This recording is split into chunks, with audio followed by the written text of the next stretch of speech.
And we'll go ahead and get started. Okay, good evening, everyone, and welcome to this meeting of the Troutdale Planning Commission for Wednesday, February 14th, 2024. We can have roll call, please. Alrighty. Commissioner Andrews. Here. Commissioner Minkoff.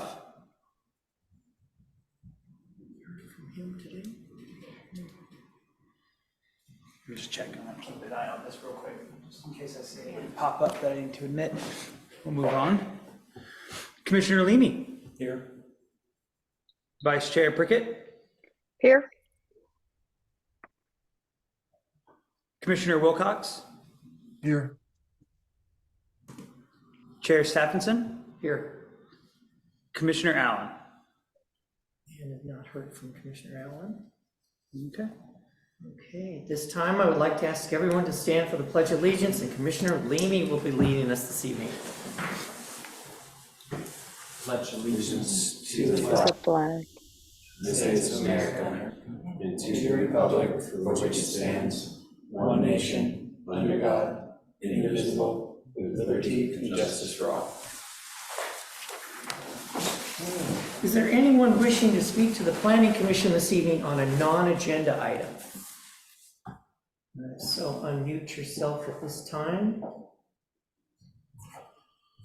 And seeing none, okay, we will move on to agenda item number 3, special guest. Hi, everyone online and in the room this evening. I just wanted to introduce myself tonight, and you'll see me around. My name is Erica Palmer. I'm the new Community Development Director here in Troutdale. I'm very excited to be here. Just a little bit about myself and my background. I've been planning in Oregon for a little over 20 years now in small cities throughout the state. I grew up on the Oregon coast.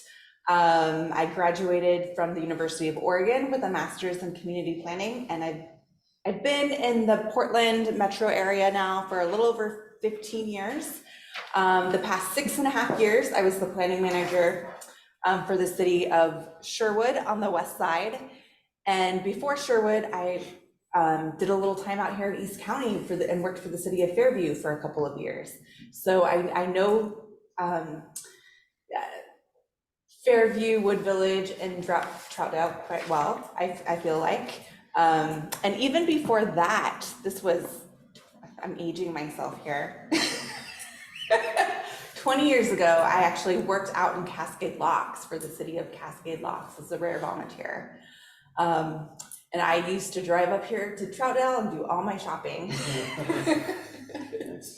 And that's, I have to say, and that's, really where I fell in love with the communities out here was through that experience. And so for me, it's kind of heartwarming to be back. So thank you. And I'm willing to answer, like, if you have any questions about me, feel free. Okay, does anyone have any questions for Ms. Palmer?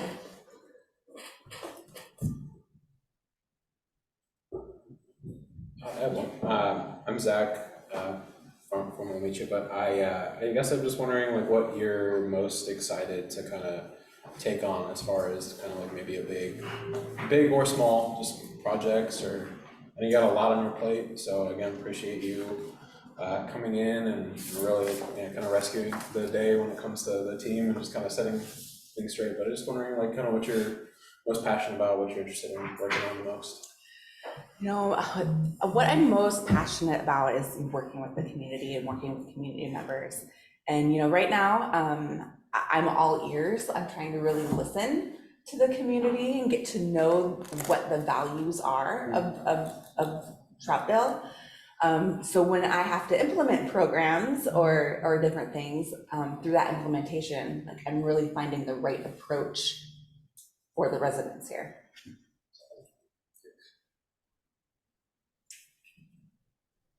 Anyone else? Oh, Commissioner Wilcox? No, I don't have anything. Thanks. Commissioner Prickett? Welcome, and we're excited to work with you as well. So thank you. Thank you. We are, okay? And with that, we will go right into a fun topic, All right. okay? And that will be climate-friendly, equitable communities. And so this is, basically, we're gonna treat this as a work session on this item. And the Let me public share hearing my will be coming screen really later. quick. Where is? Oh, here we are.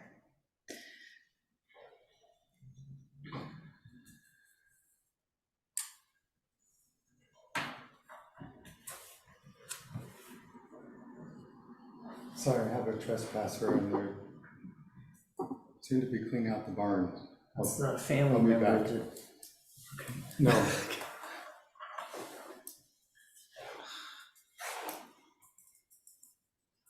Uh-oh.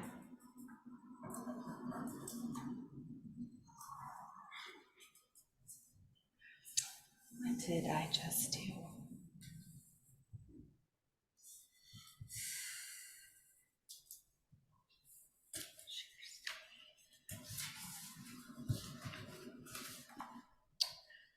If you'd like, I can share mine and pull it up. Do you, Typically when it pulls it like this, you can you get to just, the desktop? I'm sure the first question that's coming up It would share is your if we're full involved in a screen. lawsuit, why are we doing this? so if you just go to basic, Okay.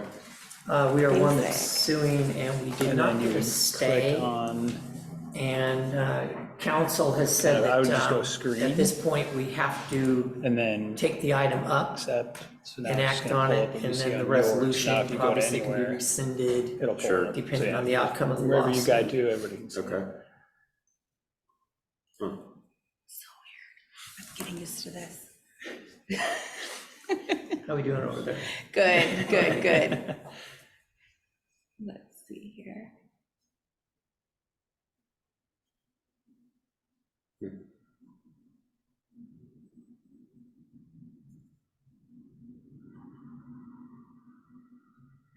All right, I think everybody can see my screen. All right, so I'll get, oh, I should probably wait for Commissioner Allen. Is he gonna Go be back? ahead. I can go ahead? Okay, great. Chair Stephenson, Commission, I am giving just a brief report tonight on climate-friendly, equitable communities and the rulemaking that came down from the state of Oregon. I don't know how familiar the commission is with these rules. And I'm sure some of you have some questions. I'm sure maybe one of your questions tonight is going to be, why are we going through this process of making code amendments if the city is in litigation with 12 other cities about this rulemaking? And the answer to that is that last year around this time, a stay was not issued through the court. So it did not put a pause on this rulemaking. And so that means that we have to move forward. At this time, we don't know what the outcome is going to be in that litigation, but we just have to move forward.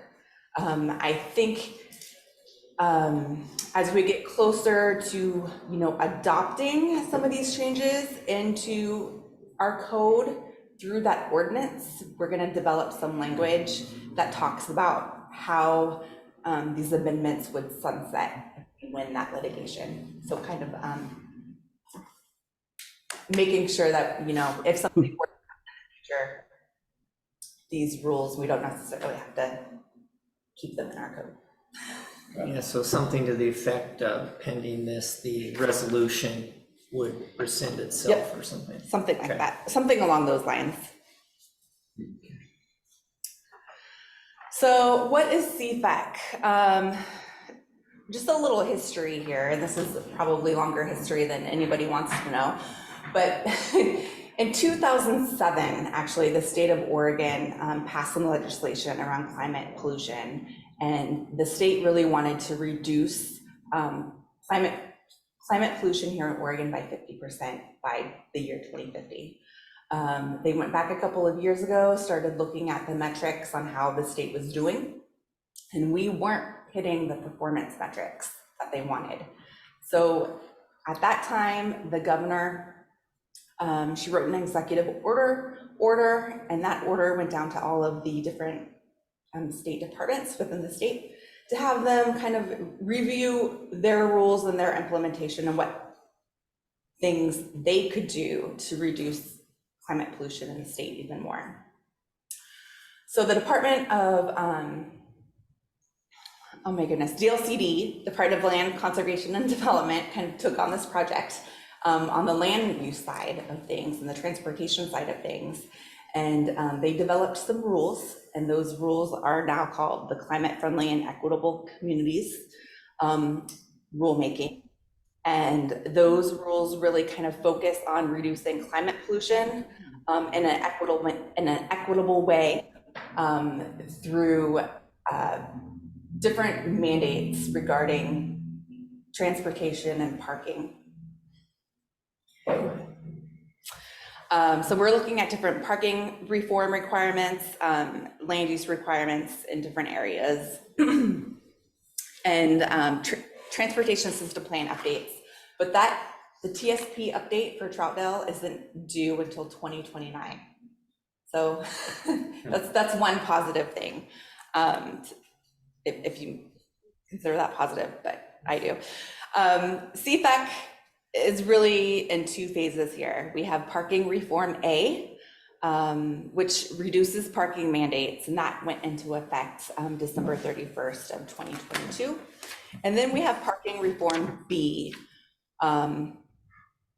which went into effect June of last year. However, cities last year could ask for a one-year extension to that deadline, and Troutdale did, along with many other cities throughout the state. So we are not obligated to enforce those rules until June 30th of this year, June 30th of 2024. So parking, I'm going to talk a little bit about parking reform A, then I'll move into parking reform B. So some of the regulations required by parking reform A include, jurisdictions. We can only require one parking space per unit for residential development. Jurisdictions, we can't require any parking for the following developments. So small units, smaller than 750 square feet, affordable units as defined by the state, childcare facilities, and then facilities for people with disabilities and different types of shelters. Jurisdictions, we can't require parking within a half mile of a frequent transit corridor. We have one frequent transit corridor here in Troutdale, and that is line 77. And there's two different ways we can approach looking at that half mile. The state gave us an option. We can look at it as the straight line measurement, or we can look at a walking path measurement. And so we did this GIS analysis, and the blue buffer area is kind of that straight line approach. Just taking a ruler, a half mile out from that line, where that pink coral color is that walking approach method, where it's a half mile, like getting there through walking. The best approach for Troutdale, I think, is taking the walking path method, because it impacts less properties than the straight line approach, and that would be my recommendation for the planning commission.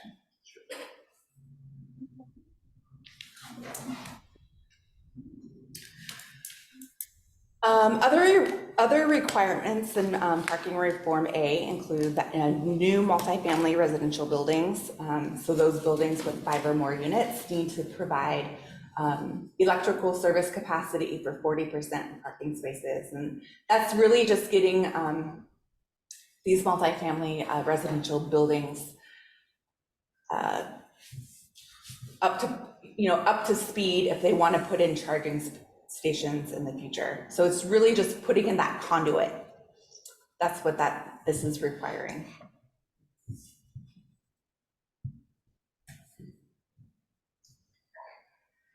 So moving on to parking reform B. With the city of Troutdale, we were granted a 1-year extension to, implement these measures. One section of parking reform B talks about parking regulation improvements. And so that means that within our development code, we need to have some language around preferred placement of, carpool, van pool parking. If a site wants to redevelop a parking lot for bike and transit uses, that needs to be permitted. If an underutilized parking area wants to redevelop, we would have to consider that and permit that as well. New parking lots that are, more than a half an acre in size, they're gonna be required to install 40% tree canopy or solar panels, or provide a wind fee in lieu for green energy. And then we already have parking maximums, in our code, so we don't necessarily have to worry about that.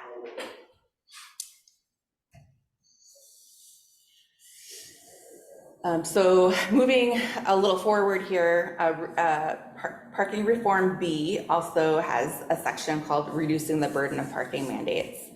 And so here are some of the changes we would need to make in our code.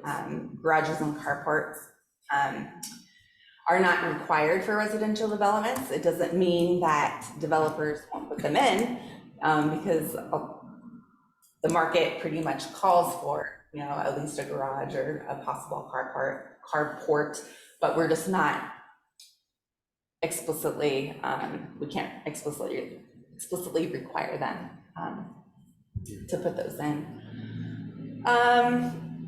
Garage parking, it's going to count towards off-street parking requirements. There is a provision for shared parking between uses, and if parking is off-site, it can be off-site within 2,000 feet of a development. And then there's reduced parking mandates, if folks are providing, solar panels or wind capacity or car sharing spaces.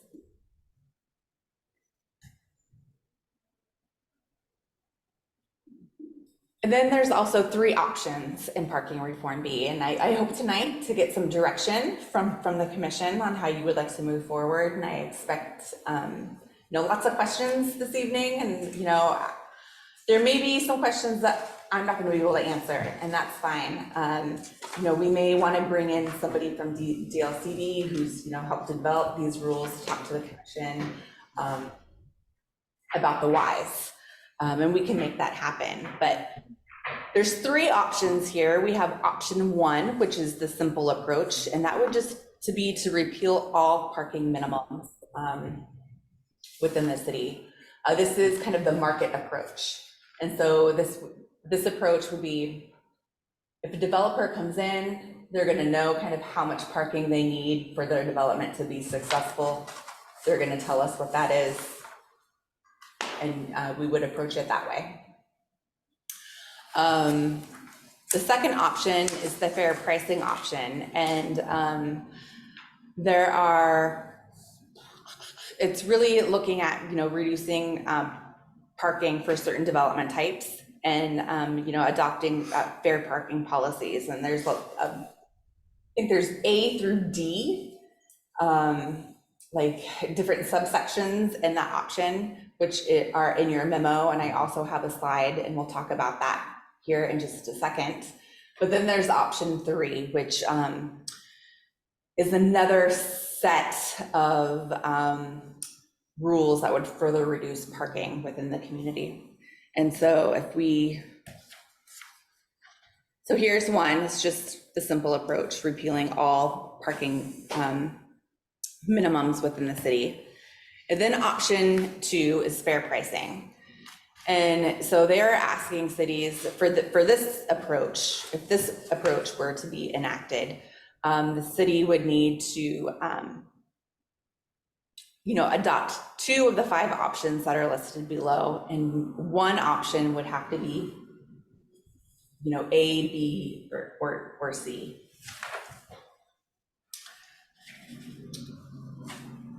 And then we have option 3, which is a list of additional regulations that reduce parking. And with this option, cities are required to enact all the standards on this slide. And all of those standards are also listed in your memo. So with that, I've been really looking at these standards and asking myself what option has the least impact on Troutdale residents. And I think that's probably a good lens to look at all these options through. But I would love to have a conversation, with Planning Commission, get your questions out, and and just talk about these options. When I looked through these options, option 2, which was fair pricing, I think there are a couple of options in here that could work for Troutdale. One option is the requirement that you would unbundle commercial parking. And that unbundling is really an agreement between the leasee and the leaseor. And so a tenant would say, I only need 2 parking spaces. I'm going to rent those 2 parking spaces for a certain amount. The minimum requirement for this fee is $50. And so they would come up with a lease agreement for those parking spaces. It's a little bit of a market approach there. And I provided additional information in your packet about unbundled parking and what it means. Another option in option 2, fair pricing, is a requirement for businesses that have no more than 50 employees to provide a flexible commute benefit of $50 per employee for those employees that regularly commute through other modes of travel, such as transit. So they wouldn't be using on-site parking. And then a third option in option fair pricing is a tax on the revenue from commercial parking lots. Probably asking, why did I choose this one? And this was kind of an easy giveaway because we don't have any commercial parking lots in Troutdale. We might have one in the future, but it would be for us just to develop a program. And that program wouldn't be in the development code per se, but it would be in another chapter of the municipal code, taxing a commercial parking lot.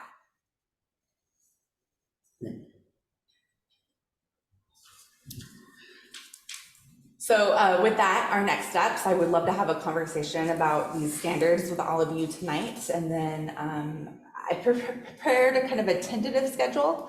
I would come back on March 13th and we could have a discussion of the parking A code updates. And then depending on what we choose here, I could come back April 10th and have a conversation and review of the parking B requirements in the code. And we really hope to have these code amendments adopted by the June 30th deadline. I'm having a conversation with DLC tomorrow though, discussing, well, what if we don't meet that deadline? But sure. What's the enforcement that they may take?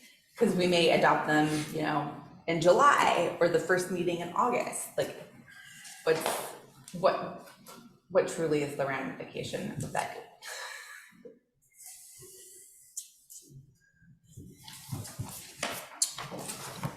Yeah. Well, one thing you'll find out about us is we like our parking. Of course. Yeah. Mm-hmm. And that has been a bone of contention in some various decisions that have come down. Oh, for sure. Yeah. So I'm thinking number E would not be acceptable to any of us. Which one was E? None of the above? Number E is where we reduce it to half the space per unit. Yeah. Yeah, that way I didn't see that Yeah. as being an option. Right. Yeah. I really tried to put on my Troutdale glasses when I looked through all of these. Right. Well, I guess I'll just say it, the interesting thing, we had a very contentious parking discussion about Home Forward when their application came up. And one of the things I personally find interesting about this is we talk about equity and being fair to all, but yet in a situation like that, because it's a low-income housing project, it doesn't require any parking. So what that tells me is if you're poor, you don't have a car. We're making that decision for people. Because if there's no parking for 80 people, right, 80 units, then that would mean they don't have a vehicle. Right, which reduces their opportunities, right? Right. They can't get around. And so I'm like, if we are talking about, I get the climate friendly thing, but if we're talking about climate friendly and equity, how do we marry those two up? Because I don't know that we've done that very well.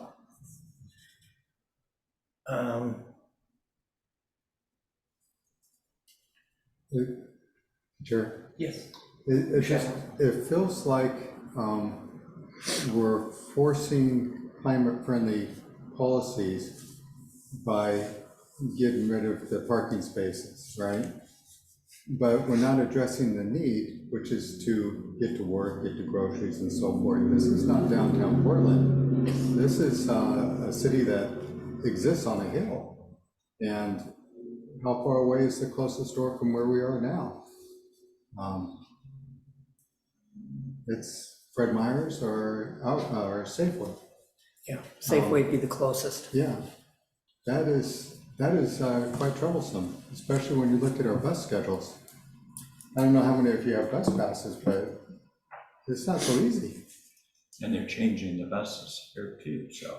Yeah, Well, the other thing I think that's challenging for buses is where we want the larger employers in the business community to utilize the bus service, right? And cut back the parking. But when you look at our larger employers, let's say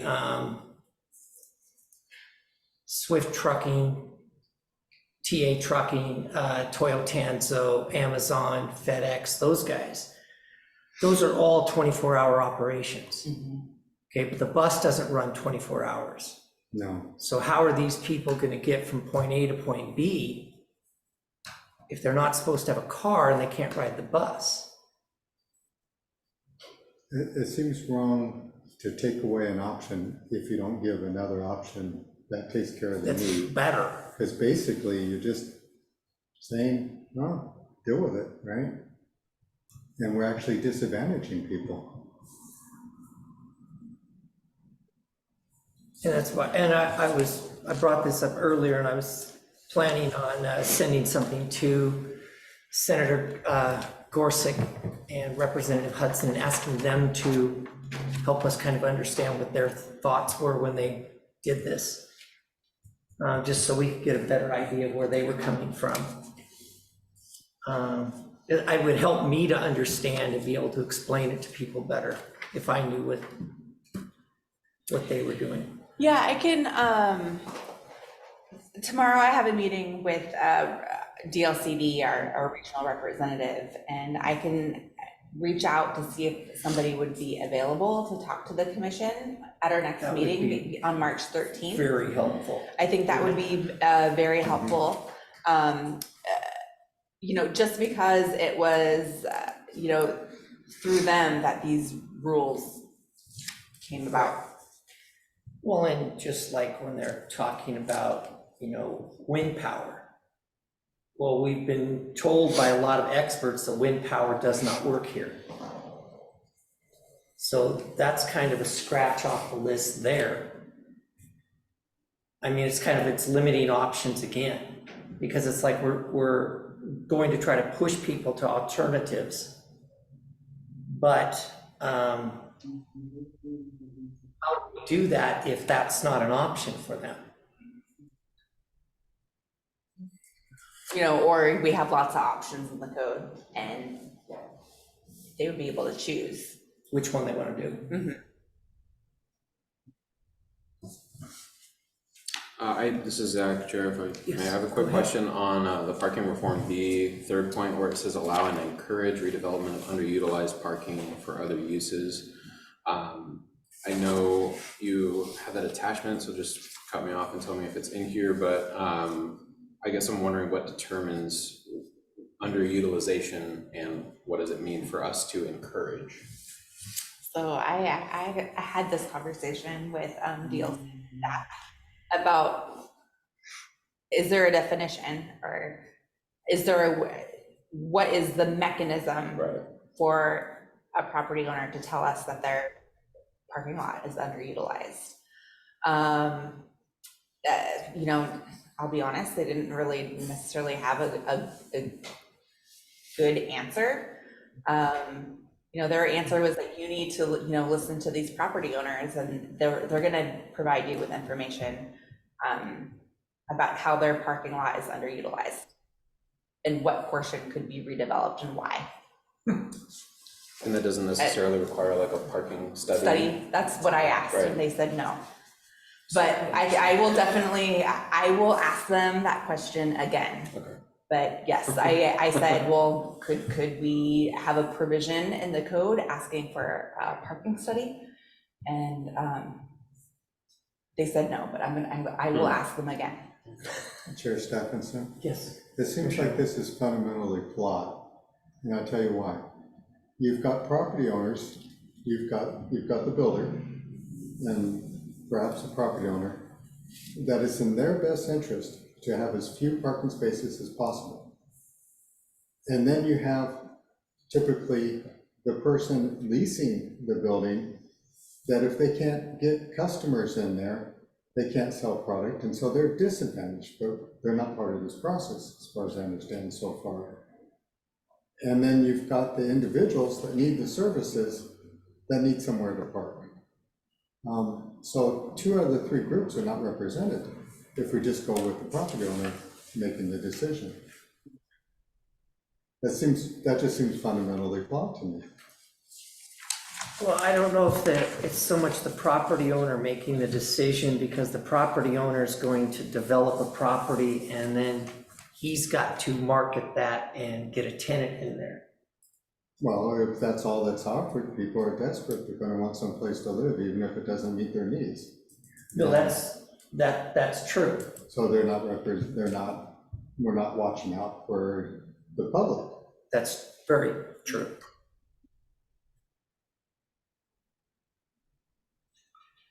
I was thinking of a parking lot that's, they'll never come and say it's underutilized, the outlet mall, and desire to develop it. They'll rather just sit on it the way it is. And I guess at some point that's kind of a choice, but then there's other things, you know, that we talk about, which is like, and we'll get into that, the whole thing with how a landlord and tenant, how that all works out with parking and unbundling and those things.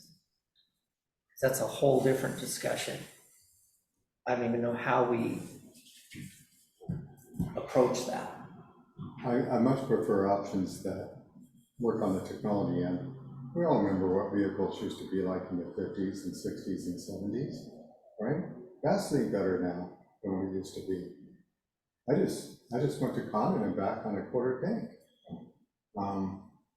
So I'd rather see technological solutions than just making life difficult for people to survive and causing stress.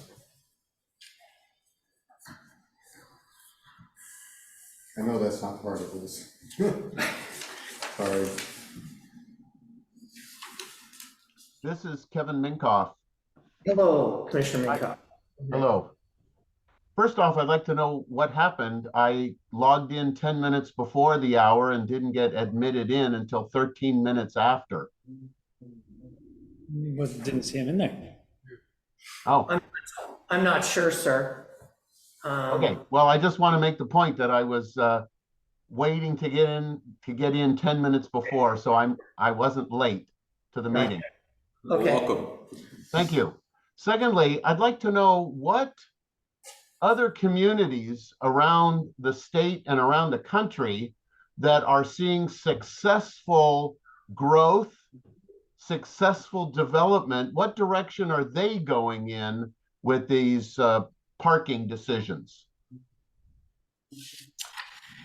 So I can tell you that a lot of communities out there are choosing option one, and that is just to repeal parking minimums and leaving it up to the market to decide how many parking spaces, should be there for the project.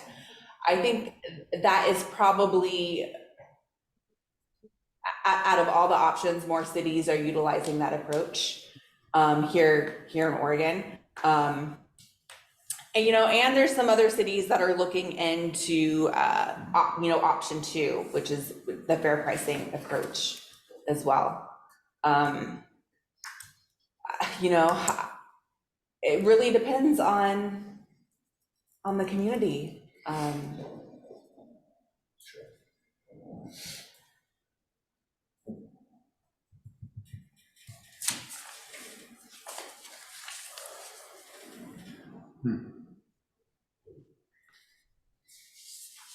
Now, do Chair we, Stephenson? Oh, sorry. Mr. Prickett, go ahead. We've all lived in Troutdale. I've lived here most of my, at least 42 years. And of the 42 years, mass transit was not even thought of out here because they didn't think it was worth it. Now, all of a sudden, we can't have parking and we have to take mass transit or some other form of transit and limit parking. When I don't think people understand that when we don't live in Portland where you can walk down the street and get on a bus. I mean, we don't have 15-minute bus times. We have hour bus times. And when you're waiting in the wind, especially on 257, that hour is a long hour. So people don't understand that in Salem, for instance, don't understand that living in Troutdale is totally different than living in Portland or in Salem. So I don't get this mandate of not having enough parking, because people are going to park wherever they want to park. If there's no parking, they're going to park on the street. Doesn't matter whether it's up, and it could be in front of your house, could be in front of the apartments, could be anywhere. But parking is something that is part of the whole package, not to eliminate it or make it smaller. But until mass transit becomes reliable, and even with the new phase that they have, it's still not going to be reliable. In the storm, Max didn't even run in the storm.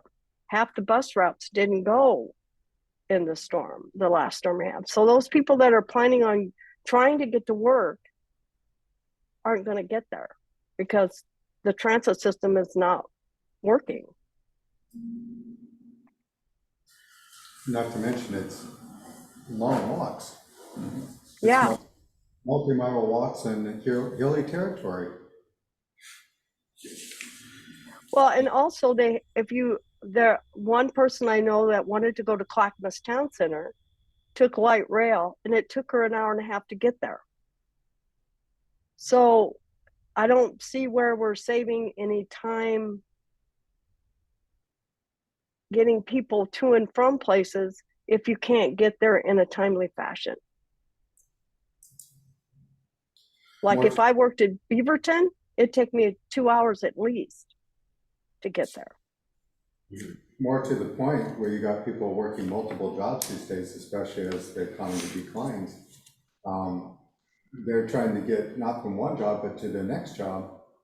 And we're making it harder for them, as if they don't have it hard enough and don't spend enough time with their family. Commissioner Andrews. Yeah, thank you, Chair.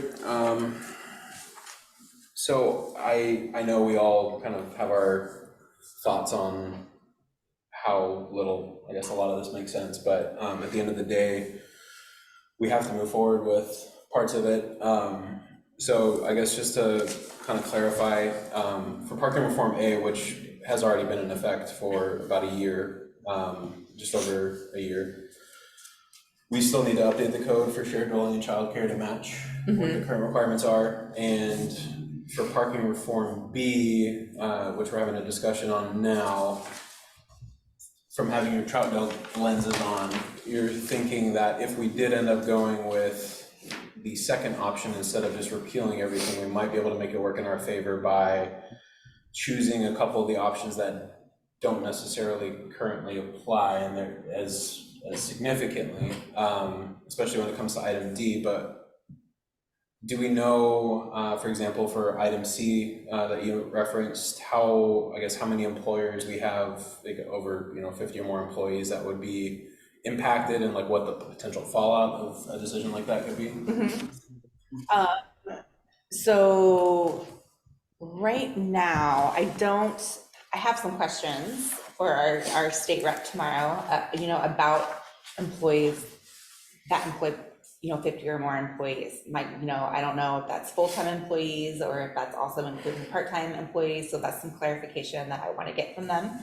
But if we're just looking at full-time employees, we have 17 employers that employ 50 or more people. Okay. Got it.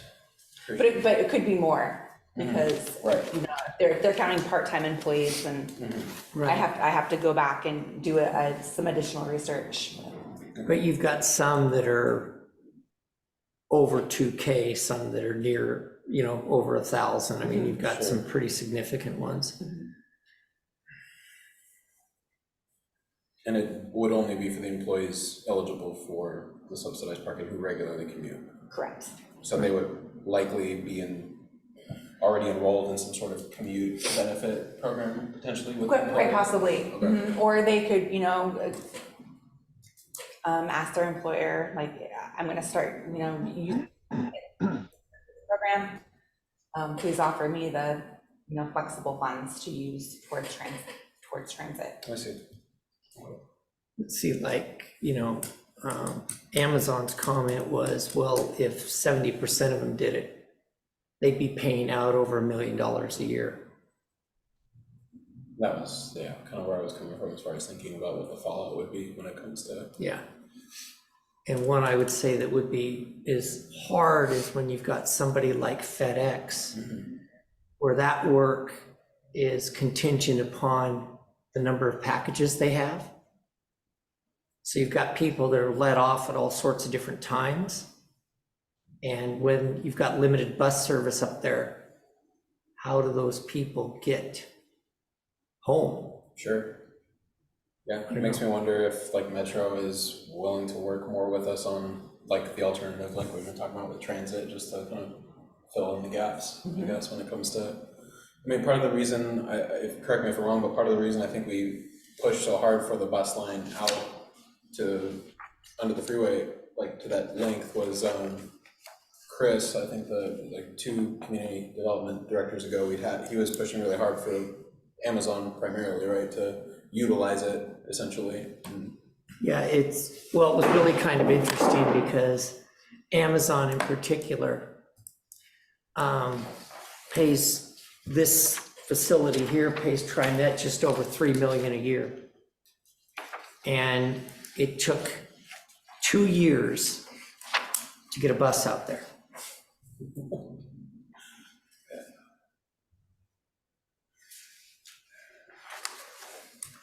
But also, if you look at Gleason this is the first time Gleason has had a bus service out here. And it took them 40 years to get here. In my lifetime, since I lived here, there was no bus service on Gleason. And now they're just putting it in. I know it's a step in the right direction, but it should have been there a long time ago. So it takes forever to get something mass transit going out here.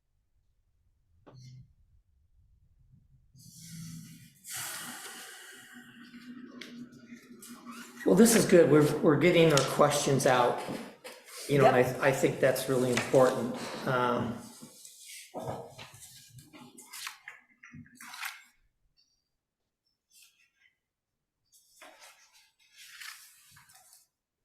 I would definitely agree with Commissioner Allen, which is, we have to make sure we have something equal to or better than to offer people.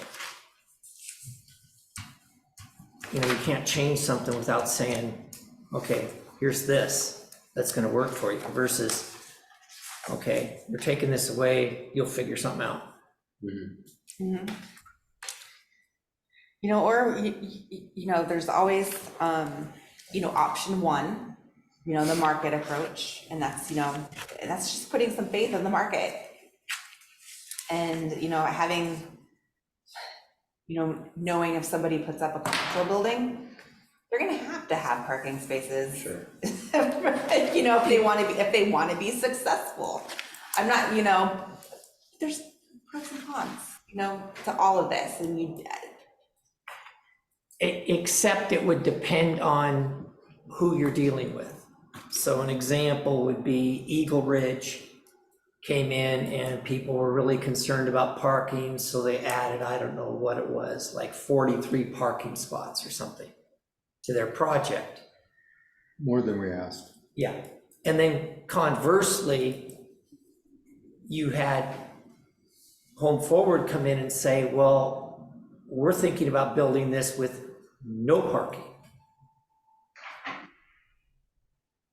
And so if I guess I would say it's hard to do this if you can't trust your own government to do the right thing. Basically, what they said was, if you don't like what we presented, we'll wait till after the first of the year and we won't have to do any parking. None. Yeah, they basically threatened us. I know.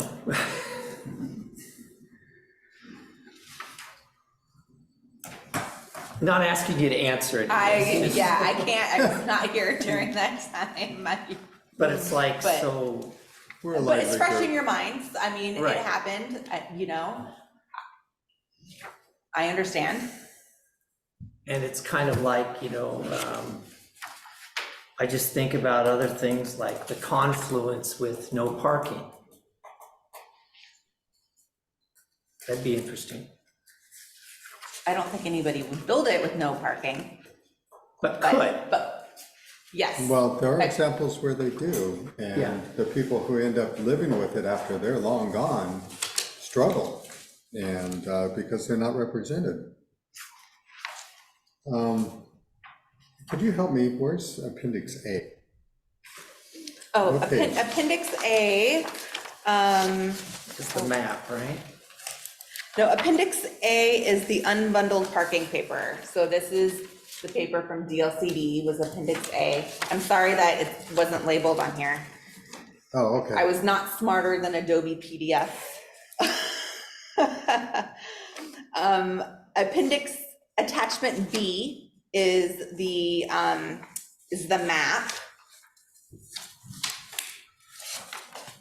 which doesn't look like I have in here. And then the attachment C was just the work plan matrix.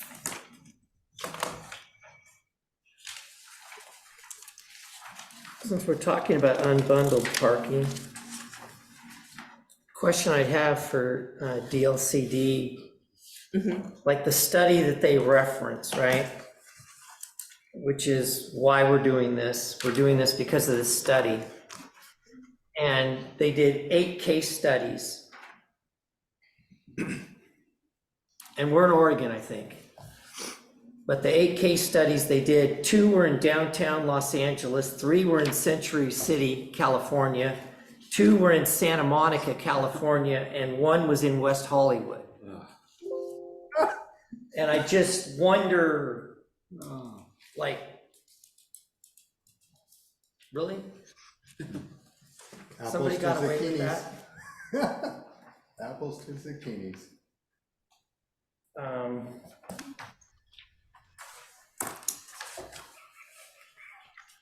And then I would say the other thing about unbundling is like, where you look at the value of parking. So if you've got a, let's say, small or medium-sized parking lot, And I didn't see where it said what we had to do with handicap parking. Is handicap parking bundled or unbundled? It's a good question. I didn't see anything referencing that at all. But as far as unbundling, so the way I would see this working is, or happening in the reality of it, is somebody's gonna say, okay, I need 2 spots. So I'm paying for 2 spots. And in my lease, let's say it's a triple net lease or a modified gross lease where this stuff is included, right? The insurance for the parking lot, the property taxes, the landscaping, the maintenance, all of those things is all spread amongst everybody. So if I'm renting 2 spots, I would say, well, I'm not paying any costs on all the rest of this stuff. And if I'm not using any of it, I would say I'm not paying any of the costs. So I'm guessing all of that would fall back on the landlord. And that would really create kind of a broken model almost at that point. That's a pretty significant amount of money that you're breaking out and having somebody pay. Because the rental rate is still going to be based on what the market is, right? So it's not like you can raise rent because you've got this added cost for parking that's not in the rent anymore. So it's like the rent's going to stay the same, but this CAM cost is going to be borne by either a couple of people or just by the landlord themselves. And so I'm just wondering how that would work. And then and I know we're not asking people to redo these, but at some point, this is all gonna have to be redone for a lease. My real estate attorney gets $500 an hour. And that's, so, I mean, I'm just saying, it's thousands of dollars to do one lease.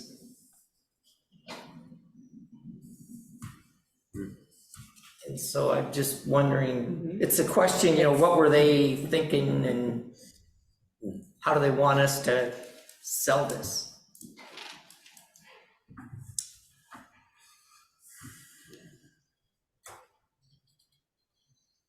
And do they have any examples like maybe in Oregon? Of unbundling. Yeah. I think there are some examples of unbundled parking in Oregon. Not necessarily, I don't know about commercial developments, but I definitely know about residential, like multifamily developments where the parking is unbundled, from the unit that you're renting.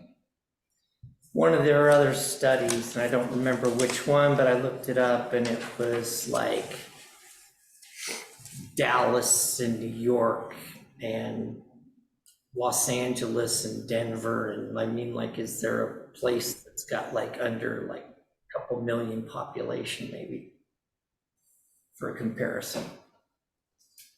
We're down here and these guys are way up here and it's like, I don't know that it's a fair thing for them to say, okay, this is what it's going to be like. Yeah, no, these are great questions I'm going to ask. It's kind of like Oaks Park and Disneyland. There's a little difference there. I'm afraid I'm going to get the answer of, hey, we're treading new ground here. We're going to see what works and what doesn't work. But the great thing about treading new ground, would be, I mean, like,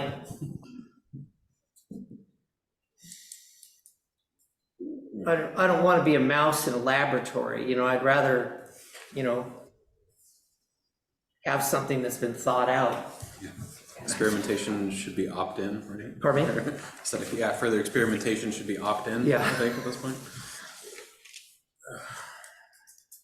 So, an apartment complex in Troutdale, if this one was implemented, each parking spot would then be sold or rented? Yeah, rented, leased, or Yes. sold. So in that option, sorry, option 2 would, the unbundling parking would apply to like commercial spaces and not residential. Oh, okay. But wouldn't multifamily fall into that? With it being I don't- commercial, I think it's just commercial. just And retail I will- commercial I will clarify tomorrow, Okay. but I'm 100% sure it's just retail commercial. and industrial? Correct, if they lease their space, Certain leased commercial development. Okay. quite possibly.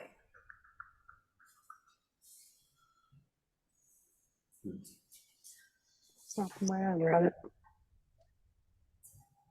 Commissioner Prickett? Yeah, I was confused as to whether it was just commercial and not multifamily. Because if it was multifamily wasn't grouped in that, it wouldn't be considered affordable housing then.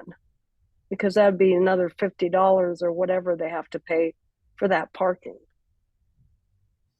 So hopefully it's not residential, like multifamily residential.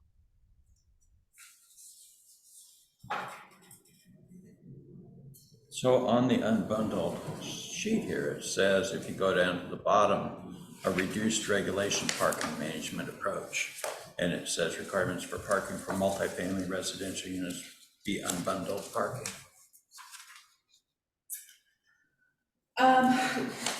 Yeah, I think they have two approaches, like, the two approaches for unbundled parking, like, Right. are residential or commercial. And I think when you read the language in option 2, it just Right. talks about commercial Commercial. and not residential.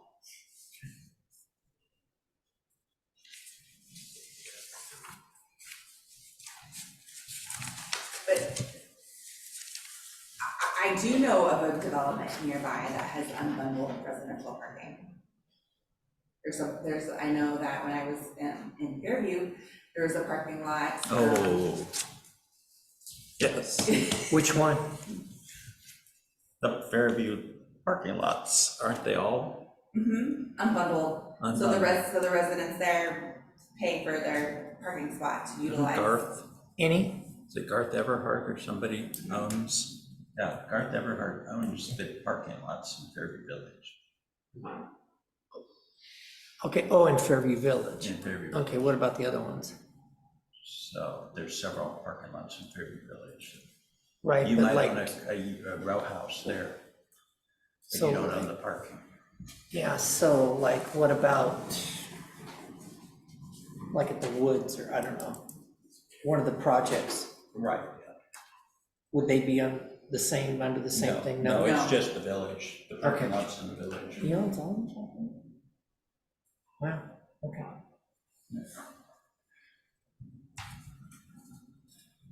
That happened after you left, didn't it? I can't remember. Yeah, I think it's been within the last 10 years. Leonard's and Coyle. Right?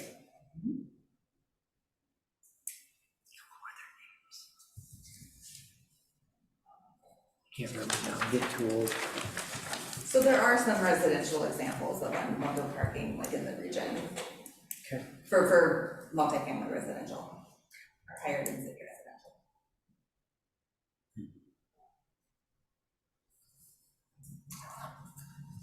Commissioner Minkoff? Thank you. All of this effort is Oregon trying to push or promote mass transportation. They're looking for green solutions. And as Shirley very accurately pointed out, we have a problem with mass transit in Troutdale. So going through this exercise of discussing unbundled parking and half-mile distance from bus line 77 is all must be taken with a grain of salt, and that is the difficulty we have in Troutdale with the lack of public transportation. So trying to go through and decide whether we're going to unbundle parking or maximize or minimize the number of parking spaces and so on, I think we're kind of, well, to me, it seems like we're putting the cart before the horse. And the horse is mass transit. How are we going to expand those kinds of public transportation options that the state is mandating that we examine or that we utilize?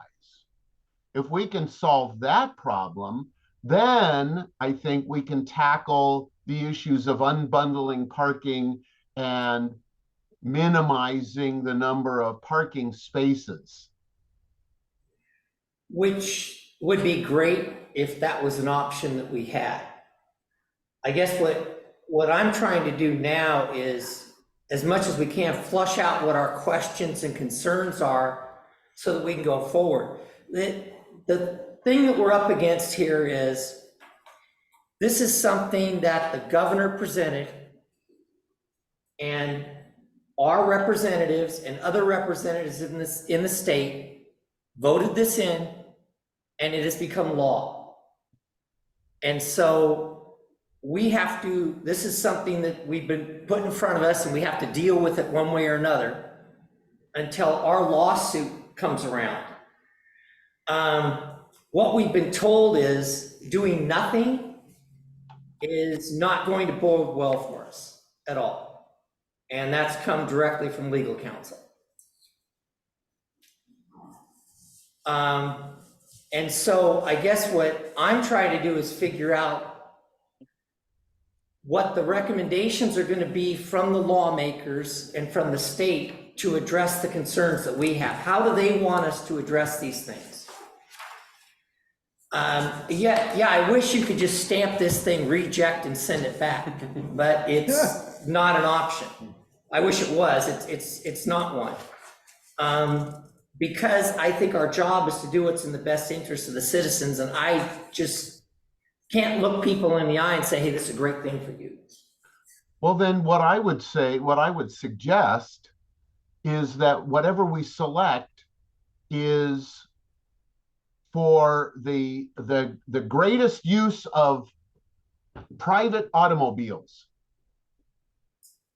Since we have to choose, make a selection, and as you pointed out, Tanny, it's what is in the best interest of Troutdale citizens. I would say that then the option becomes, because we don't have an alternative, or not much of one, that we vote on something that has the greatest support of private automobile use. And that would be fulfilling our obligation to make a decision based on what we've been given. And I think that, when we come back with this and we have the state and some representatives here, and we can talk with them, and then also too, when we get into hearing, we'll hear from the community. We'll hear from the businesses, we'll hear from residents, what they think, and that will help form our decision. Because I'm sure what's going to happen as we go through this is people are going to bring up things that we haven't thought of. We're basically going to make our senior citizens walk a half a mile uphill to get to a transit system that comes every so many hours. I guess my problem with this is, instead of improving the system to where people want to use it and it becomes helpful and useful, they're just going to force it through. That's what they did.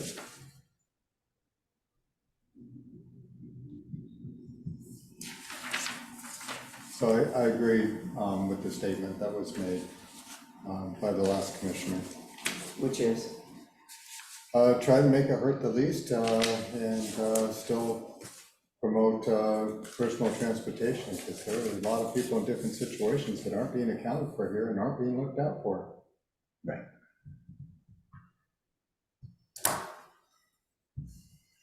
I think we'll get some help with some of this. Because I'm sure some of these questions, we're not the only ones that have asked them. Some of the questions that you've asked tonight, I have asked the same question. Yeah, you're like, well, let me tell you. Yeah. Commissioner Andrews, did you? Oh, I just want to say I appreciate your work on this and Yeah. the organization and the work matrix and everything. It's just, yeah, it's really well put together and appreciate it. Yeah, I hope this isn't directed at you at Yeah, all. This is, not at you. Oh, I know. okay. I definitely know that because this is not Yeah. coming from me whatsoever. It's like when I have to deliver bad news, I don't like it. Yeah. Commissioner Wilcox, you've been awfully quiet. Yes, thank you, Commissioner Stephenson. I've got a few questions. Starting with Park and Reform A. Looks like the Troutdale requirement for 2 1/3 spaces in multifamily will be reduced to 1 space.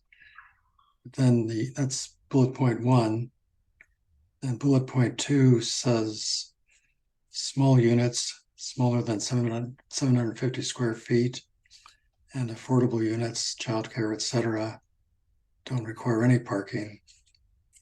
So just use round numbers, you would have a 100-unit multi-unit apartment complex.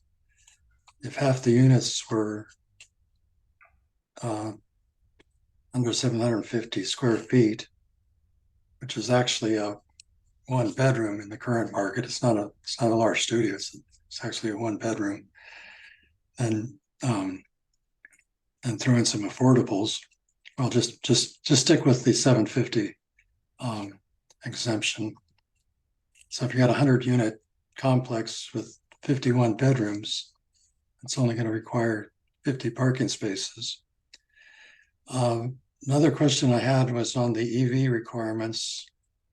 If it's 40% of spaces requiring EV, then you're talking about losing half the unit spaces to small or affordable, and that's reducing the number of EV spaces by quite a bit.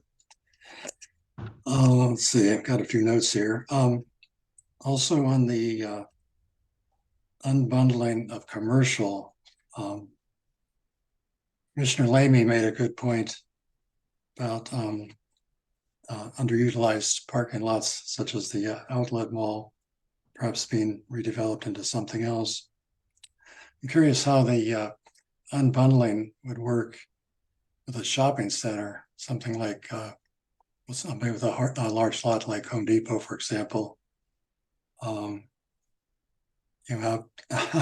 would that be decided between the landlord and the leasee? And one other comment I had, or 1 or 2, was on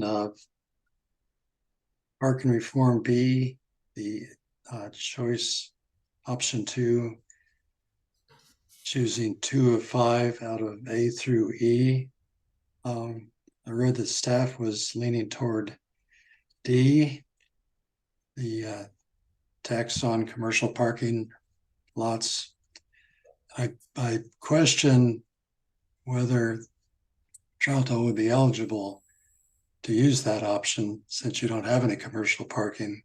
You can't tax something that doesn't exist. So I'd be inclined to go with B and C. I think A, you're getting somebody questioned B earlier, whether it applied to multifamily. And it looks like number A, letter A, is actually residential. But that would be a huge change, having every apartment landlord having to sort out how much they're going to charge for a covered or uncovered parking space. I know the ones that have optional garages already charge extra for the garages, which is fine. But sorting out who's gonna pay for a uncovered parking spot and who's not. That could be kind of challenging, or, somebody decides they don't want to pay for a on-site spot and they're just gonna park on the adjacent street, which some of the complexes around don't have a lot of adjacent streets that aren't through streets. So I think it covers up most of my questions for now. Thank you.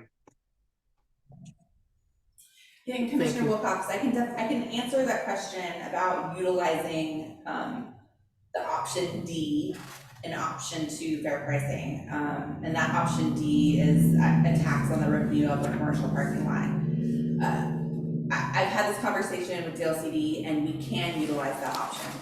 Even though we don't have a commercial parking lot, doesn't mean that we might not have one in the future. So it's just developing that program, that they're acceptable with that. And it doesn't apply to private. Correct. Yeah.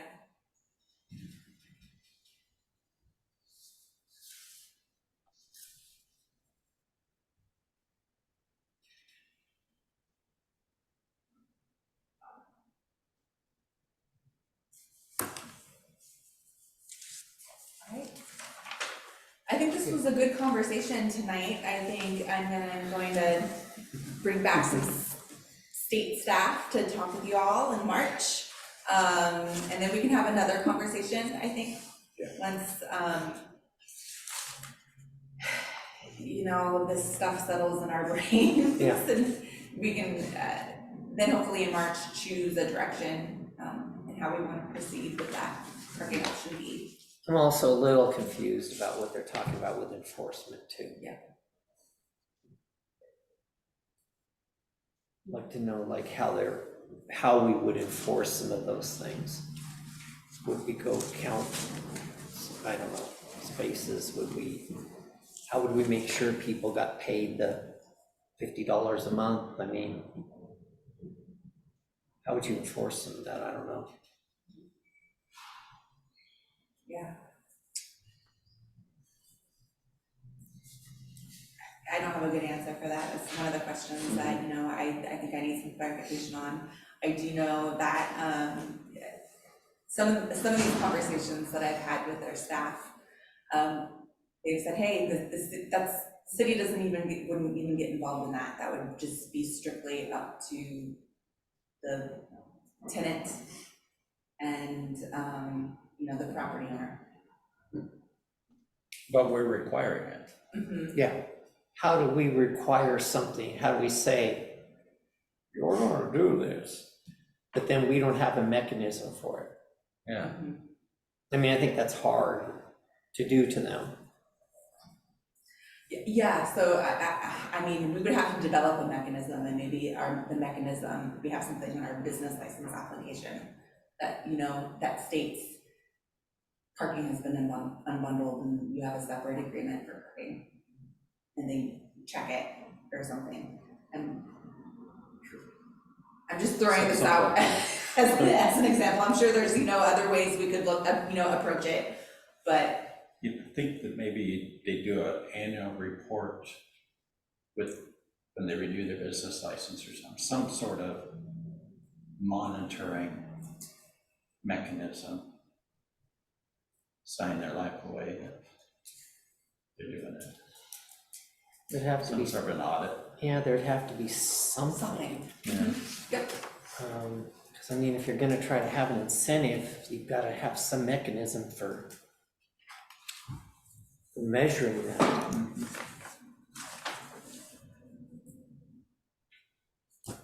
I was looking at this, A would be unbundling apartments, wouldn't it?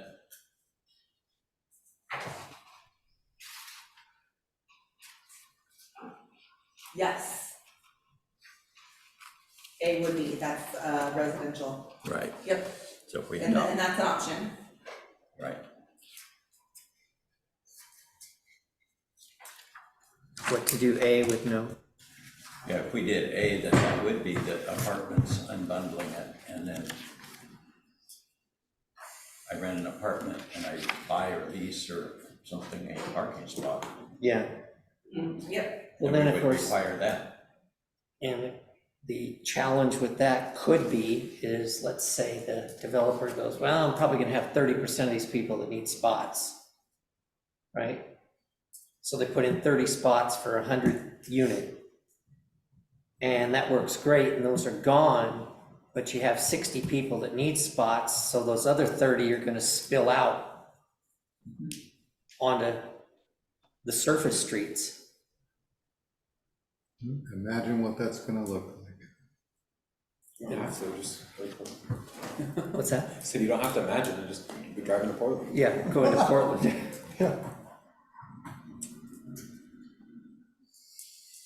All right, well, we'll come back to this in March. How does that Okay, sound? great. Okay. Thank you. Thank you very much. We'll have nightmares about it until then. Okay, use tables, Dakota Meyer, are you ready Well, this is for more- your turn? I mean, this is more your turn, Kenny, to discuss use tables. Before we get to that, I'm gonna share my screen really quick. Okay. And just kind of show everybody, of what we discussed last time. I made some, made the edits that we discussed. I'll send this out to everybody to get feedback. Make edits, changes, things, we don't have to go through all of it again. I just wanted to show you what it's gonna look like.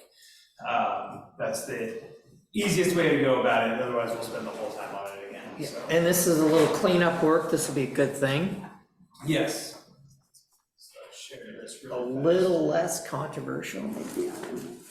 Okay, so you'll see here, I added, we were adding to this earlier, or the last meeting, it's the word that's in our definitions, the current definition, that's why I put old, quote unquote, there. The proposed edit that we had discussed in our last meeting, and then what the new definition would look like, and what we added is in the green there. So you'll see there's a couple that are highlighted in yellow. Those are ones that we had discussions that I couldn't exactly get where we're going. And so there was a couple of those where we kind of had some, the discussion kind of went around about a little bit. I couldn't figure out what we were trying to discuss. So that's why I want to send it out, and that way we get the feedback and I can make those edits again, and I'll send it back out with all the edits. But for the most part, as Brooke said, I'm not gonna go through this all the way through.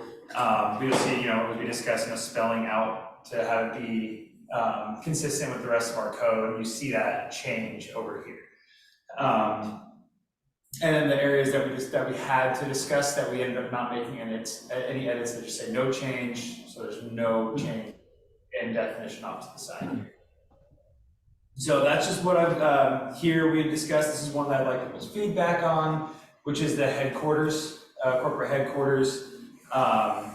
Commissioner Minkoff gave us the idea to look at Investopedia definition. So this is what we came up with from there. So when I send this out, I'll send it out to everybody tomorrow, and that way everybody take a look. You'll also notice what we had discussed. I'm gonna move down here. The ones in green, those are ones that we did not have definitions for that we wanted to add a definition for. So EV charging station, we did not have a definition. So here, you'll see their new, other one here is professional office and office. We wanted to talk about potentially combining those, and here's the product. So this is what we discussed last time. We'll continue until we get it completely dialed in to move forward with. You had a typo there. I'm sure there's a couple. I was typing quickly. I know there's a couple in here, so I'll make sure it's cleaned up. I know Commissioner Wilcox will call me out on that. Yeah, Yes, you won't get past our filter. He's very detailed. He has an eagle eye. Yeah. He does. He's very detailed. You And I won't- appreciate it because I do type quickly and I make errors, so that's why it's good to have other eyes on documents like this before we make any sort of changes moving forward for. And you need to put a C where the V is in electric in the first line of the green box. Oh, look at that. See, yeah, I was typing quickly. So I'll send this out, and then to our discussion today. Wait. Yes. And when he sends this out and you reply, please do not reply all. It'll be BCC'd, so so everybody will reply just to me directly, so I'll get everybody's edits, and then I'll combine them and then bring it back. for our next discussion. Thank you. Yep, it'll be cleaned up. Any questions on that one, guys? No? Okay. All right. And then comes our discussion for today. You'll see it's a blank slate. Ooh. So, for our discussion on uses. We discussed at the end of everybody kind of going through the new code and taking a look at uses. And that's what I wanted to start with. Everybody see any changes, edits, things of that nature.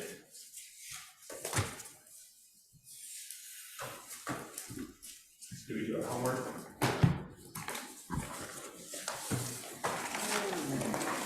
Stop sharing so I can review mine as well. Okay. Commissioner Wilcox looks like he wants to start. He does, I think. What am I starting on? Uses?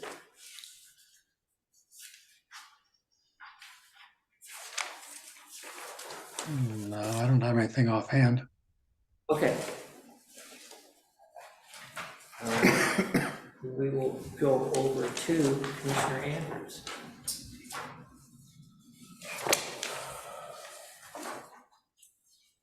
Do you have any? Not often either. Okay.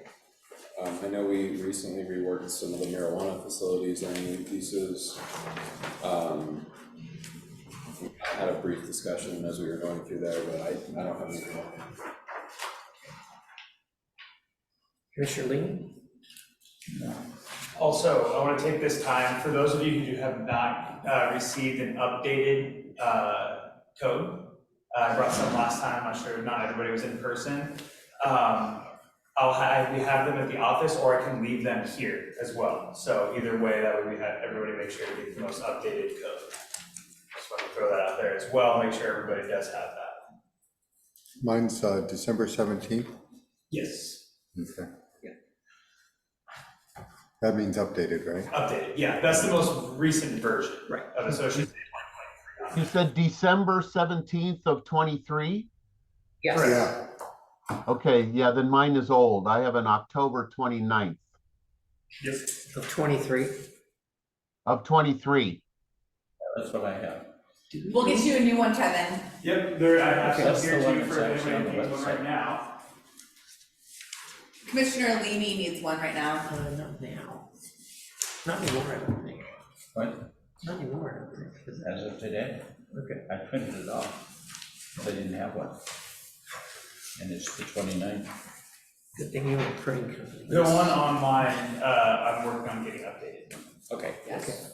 That was, Commissioner Wilcox brought that to my attention. Okay. So that will be updated. And we're looking at getting it updated and in an easier format for people to download and upload. That's more user Chapters, friendly. sections, yeah. That was very handy. It will be. What's that? Having it in an easier format, even for updating it on our end, having it in a different Links. format is Yeah. much easier to. I really like ones that have got links. Yes. Yeah. Yeah. That's, we're moving in that direction. Awesome. I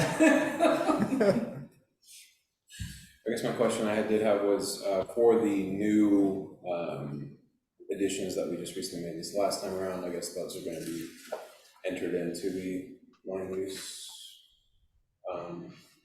matrix. The, I imagine for like EV charging, gymnasium. yes, so once we get those Yeah. dialed in, Okay. then those will be a code amendment, Yeah. and then we'll update the code again. Those will come So out. everybody will have. It'll probably finish in like April. Okay. Okay. Good. All right. Commissioner Prickett, anything? Anything on uses? I have nothing. They look really good. Okay.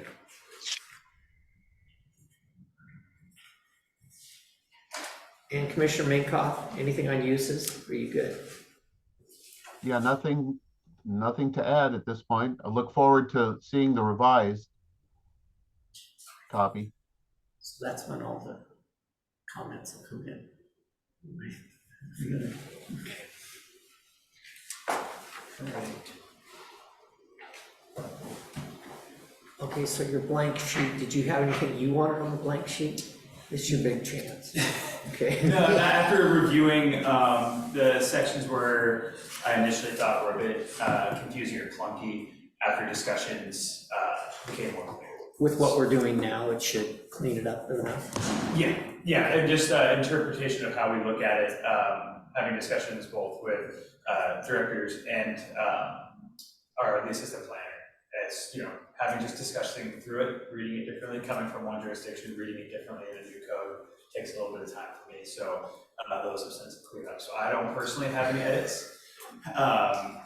Just being really used to one code and reading another one takes a little bit of time to get used to.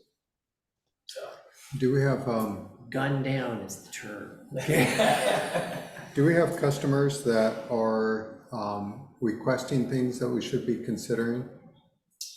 Not anything that hasn't been Address. previously. So while the thing with planning is not everything is going to be listed as a use, and that's why some of them are umbrella. That's why we kind of did our definitions to help guide that. So where we can have a use that is an umbrella for multiple types of, say, definitions or different types of things, and they still fall within the same category.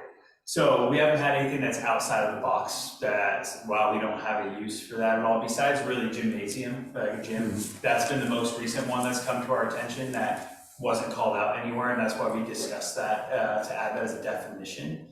And then we can say, right now there's a definition there for it, we could also potentially add it to another definition if we don't want to have a standalone. So that's the comments I'm looking to get back from everybody when I send this out. When you look at that, do you like the definition as a standalone? In which case we have to add that as a use. If you want to add that as into another category of it, or another definition, as we wrote last time,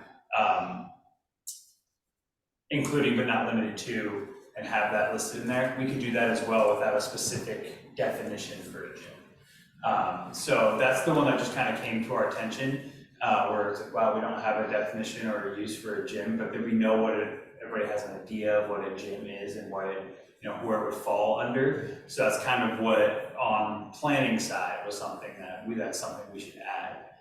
And then there's a really great point that Commissioner Andrews brought up about EV charging, because that is, we see that a lot more. We use the term all the time, but we don't have a term. So like those kinds of things are what we've seen. As far as what's currently in our use tables, there hasn't been anything that hasn't been able to fall within one of them. Yeah, in the future, you're going to have people approach you that want to do something that we do not allow. And yet it's going to sound like maybe a reasonable thing to do that we might want to consider, that we didn't think about when we're going through a process like this. Those we want to kind of capture and reconsider as they come, just to kind of check ourselves. Yep. Well, and in our bylaws, it states that we will go through this annually and do any updates that we need to do, and that's kind of the process that we're going through right now as part of our annual review. And one thing we try and do as much as we can is we try to give staff some discretion and say, if it's not listed as a non-permitted use, a lot of times there's enough discretion that they can say, okay, this fits into this box and we can go ahead and do it. But you're right, there's a lot of things, there's new things coming out all the time that nobody's thought about. And so we just pick them up as they come. But our job is to make your job easier. And I know it never looks like it, but it is. And vice versa. Yeah. And that's why going through a process like this is important, like you said, annually, because we do have things that potentially come up that are new and inventive. And, if you had a code that hasn't changed or been updated for the last 20 years, they wouldn't be able to do anything. You wouldn't see a lot of, just business ideas. Say a business idea, we know it's going to fall under some sort of commercial use, but they might come in with talking about something and we need to interpret. And I think really what that is asking them a lot of questions. And then that's how we get to, oh, you're actually this. You say it like this, but really with what you're telling me, it's this. And that might not be permitted or might be conditionally permitted. And that's when we have to have the discussion of, this is how we can help you get there, but you need to follow these For example, we have conditional use that will be coming, which I'll update you all in our staff communications. That's something that was brought to our attention about a gym. Yes, the one online. And This one online is probably. the one Is online that is October? Not up to date? Yeah, that's the one that will be updated by then. All right, copy that. So don't let us ask you to do something stupid unchallenged. Yeah. Bring it up if you go, whoa, because there's gonna be things we're not thinking about, Mm-hmm. Oh, yeah, Definitely. that's our job too. right? That's why I think the discussion last time going over definitions was a really great discussion. Some of those definitions are really outdated. Mhm. And they can be updated to what they now encompass, that what we had written. We don't have people selling kilo candies, that's the one that always popped in my mind is in the corporate of a candy shop. We have candy shops, but you're not really gonna see that. It's a very different type of, you're gonna have more of like, kind of like a convenience store and rather than a candy shop. So I think that terminology like that, that's why it's important to update, is to update it to what current terminology is, what we all know it to be now compared to what it was. And that way when people are coming in, looking at our code, they can read it and understand it as well, instead of looking at it and wondering, well, how would my business that I'm doing now fall into this definition that doesn't really pertain to it? It's like, well, it does, but it just hasn't been updated with current terminology.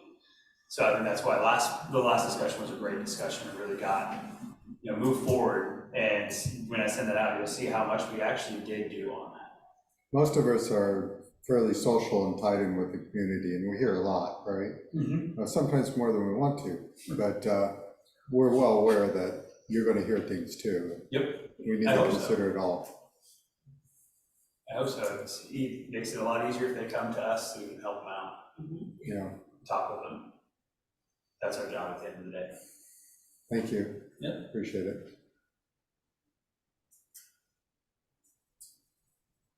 Anything else for everybody? Any uses specifically? All right, I'll make sure to send this out. I'll send it out by the end of the week to everybody. And review it, add comments to it, and then send it on back to me. And then I'll combine everything, and then we can discuss it again. We can move forward. And if we could take a little deeper look at it this time around, if you guys don't mind, than we did last month. Okay, a little bit more detail. Thank you. Good sanity check. All right.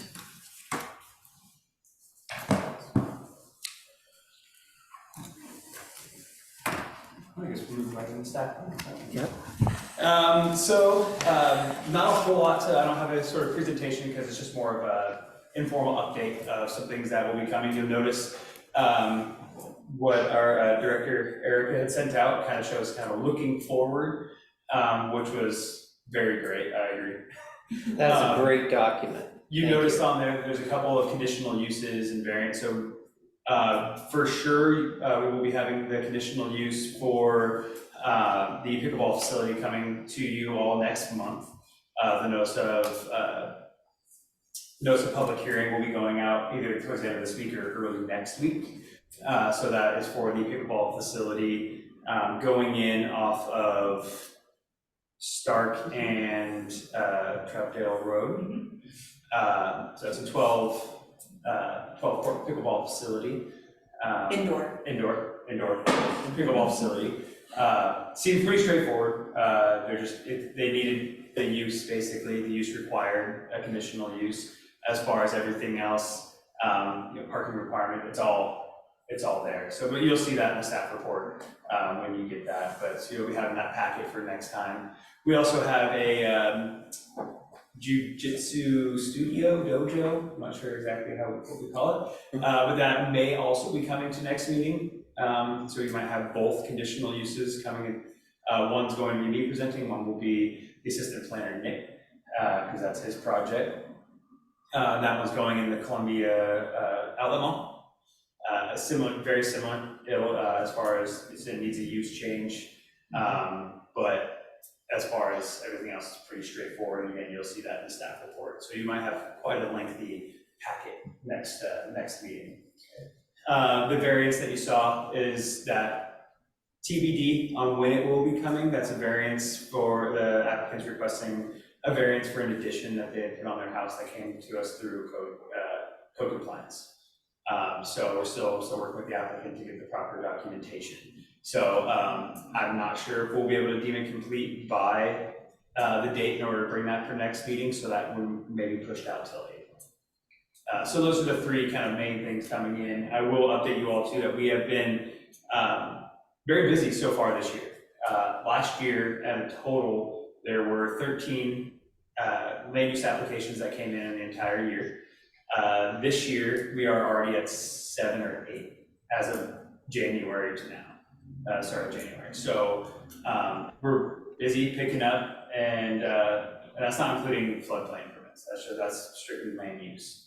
So it's been busy, and I think we're really trying to help, as a division, help the public know that if they want to get something done, or developers, you just come talk to us and we can help you get there. We'll go through the right channels to do so. So I think that we're already over halfway with the land use applications that we had all of last year. It's been a month and a half. Wow. So looking to have a pretty big year this year. Great. And that's really all I have. Not sure if you have anything. No, thank you, Dakota. Ms. Paul? I don't have any other updates for you this evening. Dakota gave you the great rundown of what's on our forward-looking calendar.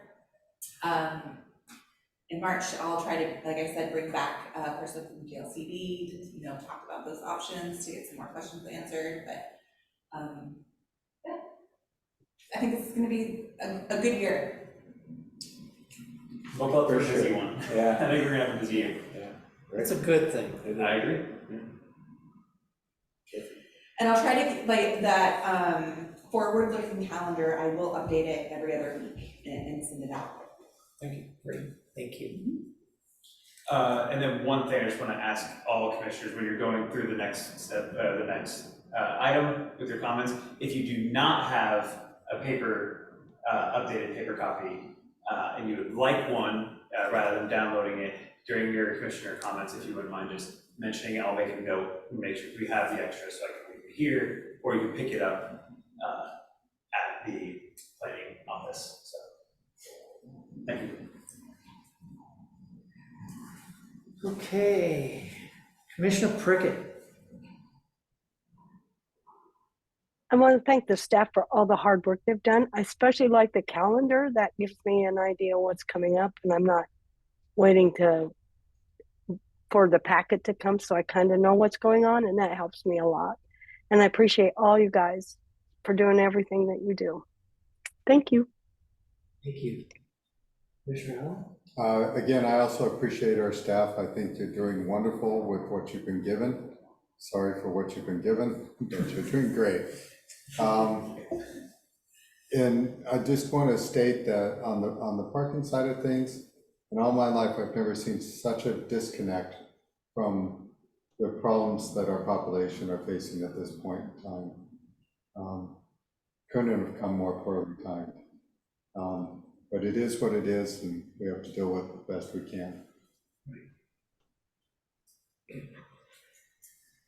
Commissioner Leamy?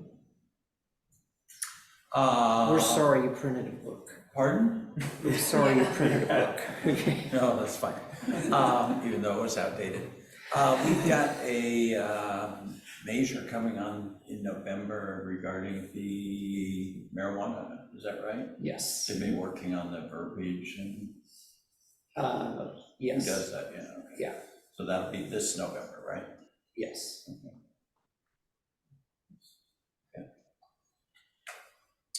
And that's about it. Okay. Yeah, perfect.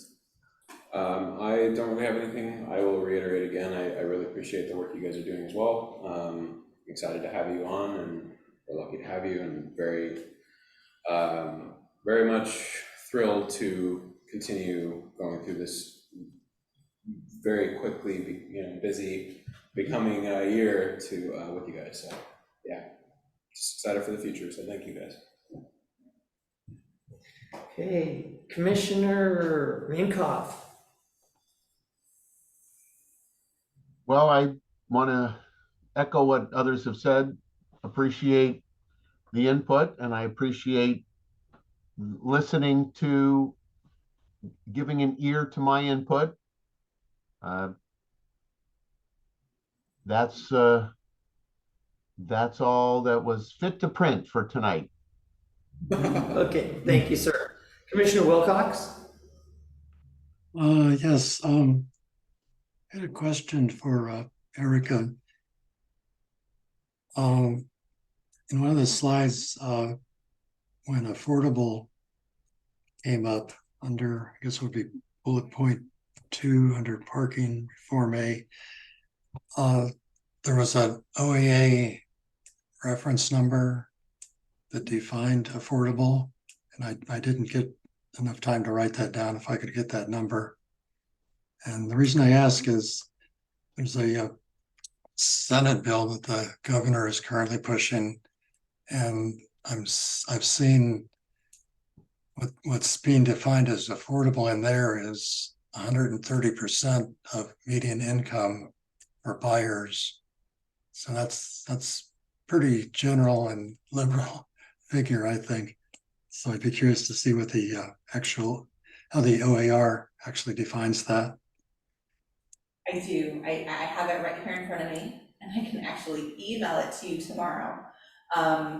But I'm just going to actually read out loud the first, 2 lines of what affordable means.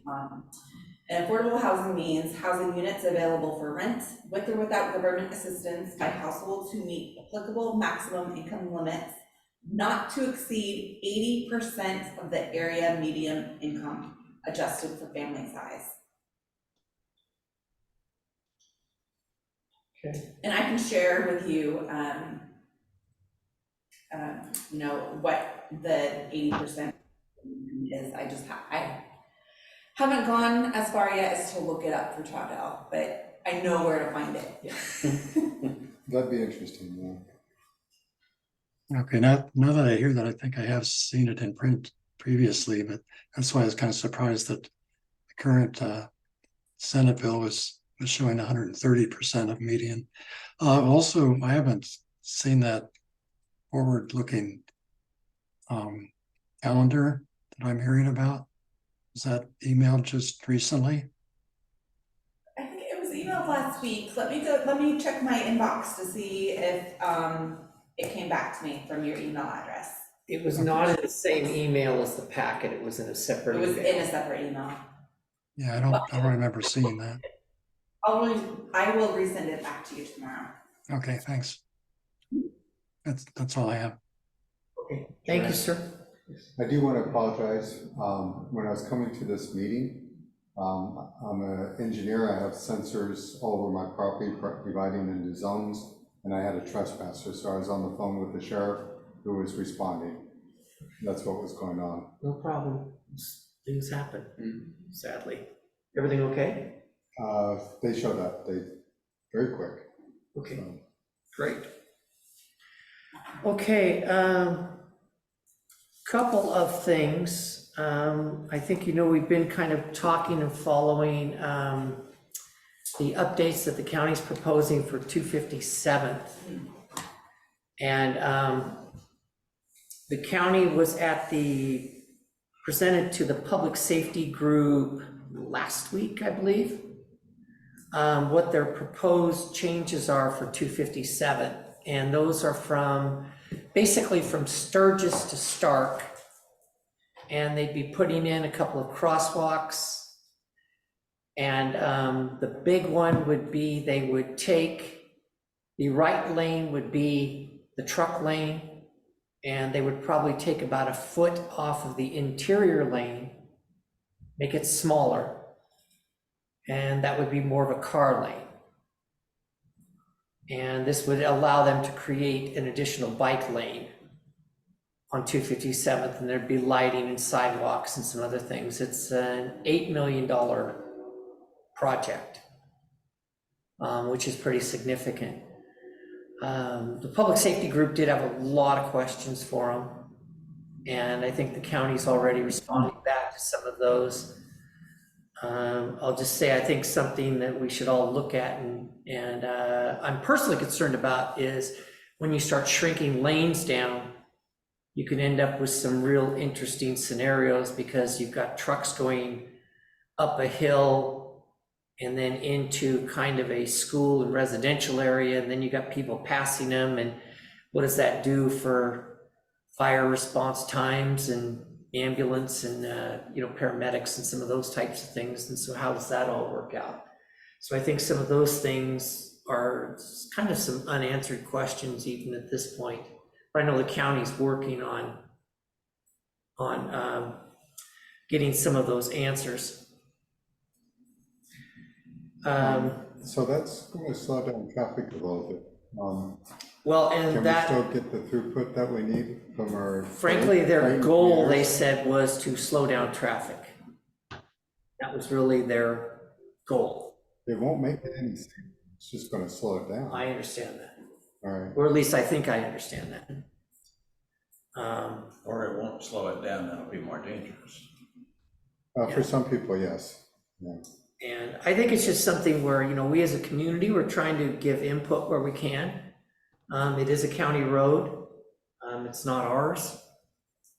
And so they own the road and they can kind of do what they want, but it does go through our community. And a concern that I had, frankly, was when they did 238th, they did not make that 4-lane. And if you remember, they told us that they were going to, quote, upgrade and fix 257th because it was pushing more truck traffic and more traffic in general out to 257th. And I just don't know if this was what Troutdale had envisioned, that they were going to get smaller lanes and some of those things out of that kind of project. Can we request that they have a more senior experienced traffic manager take a look at the traffic that goes up and down that street? I think they're going off of a school study, and quite frankly, Yeah, they are, and it was. they're not necessarily the best and most seasoned. Where was it? The city they were using for their best example was actually like Philadelphia or someplace. Yeah. Um, We really need somebody with some experience taking a look at that and thinking about it do some critical thinking, if they still do that these days. I'm afraid of what the result will be. Well, my concern was too, was if you look at PM peak, we're backing up past Hensley now, almost to Cherry Park, going south. If you travel that at all, it backs up pretty good. Mm-hmm. And this is going to kind of exacerbate that. And I think if we are backed up past Cherry Park, we're going to have some traffic accidents, like probably significant numbers of them if that's backed up through those intersections. And I think those are all things that need to be considered. And I don't know that some of those are being considered at this point. It should be considered maybe. It's And have an experienced traffic engineer looking at it. Yeah. Firsthand experience, take a look. Sorry. I think Did you have a comment, Commissioner Prickett? I live off of 257. So for me to get out of here during, like you say, the peak time, I can't. Because the traffic's back, like you said, it's back up to Hensley. And so I'm sitting there waiting, and they want to be green, and they're going to make it worse. Because I spend probably 5 or 10 minutes waiting for someone to let me turn left and even turn right. So I don't know. And you put in, I don't know. It just doesn't seem practical to make smaller lanes. What happens when a motorcycle splits lanes? Because that's legal. And you have trucks on the right and cars in the left lane and trucks in the right lane. I mean, there's a lot of things they should think about. And would you want to be in a bike lane with a truck next to you? Well, it creates kind of a vacuum effect, I think. It just Yeah. kind of makes you long, maybe. So I don't know. Yeah. And if it's a protected bike lane, they need to figure out how to keep it clean. That's a good point as well, because you do end up with a lot of debris in there. And most of the cyclists that have testified have said, we don't go in there because you hit any small piece of debris with a bicycle tire moving at a high rate of speed, and you're not gonna have a very good day. Most of them ride on the sidewalk. Okay, and then, let's see, in other news, I think you guys all received a copy of the Luba appeal for the marijuana facility that was going into the, I guess I call it the Safeway Shopping Center. And our decision was upheld. And so our track record is still really good on that. And I want to tell everybody how much I appreciate all the work that you guys all did. And that was kind of a big appeal. That was pretty significant. And I think we did a good job, and I think we'd be proud of how we represented the community. But it was nice that the state upheld it after the council upheld it. So good work. We had good findings. And the city attorney also, I'll pass that along, but he also said that great job to all of us for the work that we did on that case.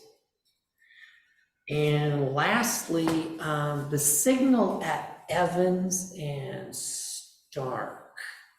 Is that still not working? Well, it's not working correctly. It's usually Evans and not Stark. Oh, I turned it off. Oh, I forgot to. Sorry. Reported that, did the online thing on Friday of last week, I think it was. Okay. And they said, Thank you. when it was resolved.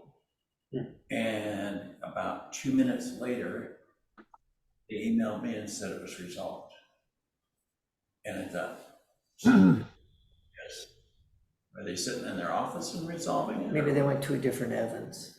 Pardon? Maybe they went to a different intersection. It's like, on the map, you can tell them exactly where it is. Okay, I'm just saying. I know.